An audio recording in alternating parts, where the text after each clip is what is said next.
দৃষ্টিসীমায় যতটুকু দেখা যাচ্ছে এটি একটি সমান্তরাল রাস্তা এবং এই সমান্তরাল রাস্তায় কোনোভাবেই একটি গাড়ি নিউট্রালে রেখে ১২০ থেকে ৩০ কিলোমিটার গতি পর্যন্ত ওঠার কথা না। এটা সত্যিই বিস্ময়জনক। এমনিতেই পবিত্র মক্কা শরীফ ও মদিনা শরীফের আশেপাশের এলাকায় প্রতিনিয়ত মহান আল্লাহ তাআলার রহমত বর্ষিত হয়। ইতিহাসের আশ্চর্য বিষয়গুলো এখানেই রয়েছে।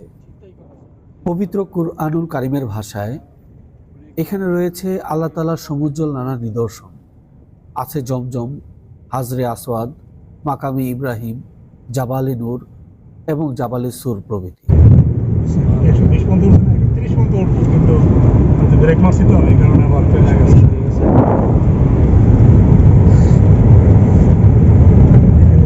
এই ভিডিওটিতে জিনের পাহাড়ের রহস্যের বিভিন্ন রকম ব্যাখ্যা বিভিন্ন জার্নাল থেকে স্টাডি করে আপনাদের জন্য দেওয়ার চেষ্টা করি।